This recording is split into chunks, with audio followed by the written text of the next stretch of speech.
Insurance తీసుకోవాలనుకునే వాళ్ళ కోసం SBI bank ఒక గుడ్ న్యూస్ చెప్పింది. ఎందుకంటే ఈ మధ్య కాలంలో ఇన్సూరెన్స్ ఫ్రాడ్స్ కూడా నంబర్ ఆఫ్ అయిపోయాయి. అండ్ ప్రైవేట్ ఇన్సూరెన్స్ ని ఎంతవరకు నమ్మాలి అనేది ఒక పెద్ద క్వశ్చన్ మార్క్. అందుకనే రోజుకి ₹8, సంవత్సరానికి కేవలం ₹3,000 చెల్లిస్తే చాలు 60 లక్షల రూపాయల ఇన్సూరెన్స్ ఇస్తుంది. సో ఈ ఎస్బీఐ ఎందుకు ఈ యాక్సిడెంటల్ ఇన్సూరెన్స్ తీసుకొని వచ్చింది అండ్ దాని బెనిఫిట్స్ ఏంటి అనేది కూడా ఈ వీడియోలో మనం మాట్లాడుకుందాం. సో ఈ మధ్య కాలంలో హెల్త్ ఇన్సూరెన్స్, లైఫ్ ఇన్సూరెన్స్ చాలా అత్యవసర పరిస్థితి కంటే కూడా మితిమీరిన సిచ్యువేషన్స్ తీసుకొని వస్తున్నాయి. ఎందుకంటే ఒక్కసారి హాస్పిటలైజ్ అయితే ఒక మిడిల్ క్లాస్ లైఫ్ మళ్ళీ జీరో నుంచి స్టార్ట్ అవ్వాల్సిన సిచ్యువేషన్.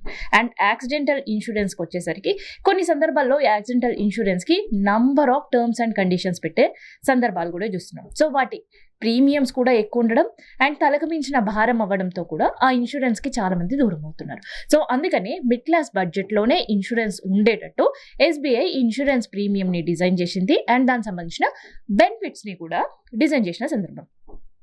ఇంతకీ ఈ ఎస్బీఐ ఇన్సూరెన్స్ బెనిఫిట్స్ ఏంటి అని అస్సలు ఆలోచించొద్దు. చాలా ఈజీ అండ్ దానికి సంబంధించిన రూల్స్ కూడా పెద్దగా పెట్టలేదు ఎస్బీఐ. సో ఇది కేవలం ఏడాదికి 3,000, కేవలం ₹3,000 పే చేస్తే అది 60 లక్షల రూపాయలు ఇన్సూరెన్స్ని క్లెయిమ్ చేసుకునే అవకాశం ఉంటుంది. అయితే ఈ యాక్సిడెంటల్ ఇన్సూరెన్స్లో ఈ టర్మ్ పూర్తయ్యే లోపు ఇన్ కేస్ పాలసీ కట్టిన వ్యక్తి ప్రమాదవశాత్తు చనిపోతే, అంటే అందులో కూడా కొన్ని రూల్స్ ఉన్నాయి. ఇన్ కేస్ ఆయన చనిపోయిన తర్వాత ఆయన బ్లడ్లో గనుక మత్తు పదార్థాలు ఏవైనా ఉన్నా ఈ ఇన్సూరెన్స్ వర్తించదు. అండ్ దాంతోపాటు వాళ్ళు కనుక సూసైడ్ చేసుకుంటే ఈ ఇన్సూరెన్స్ వాళ్ళకి అస్సలు వర్తించదు. సో యాక్సిడెంటల్గా చనిపోయినా, అనారోగ్యంతో చనిపోయినా, సో వీళ్ళకి మాత్రం ఈ ఇన్సూరెన్స్ వర్తిస్తుంది.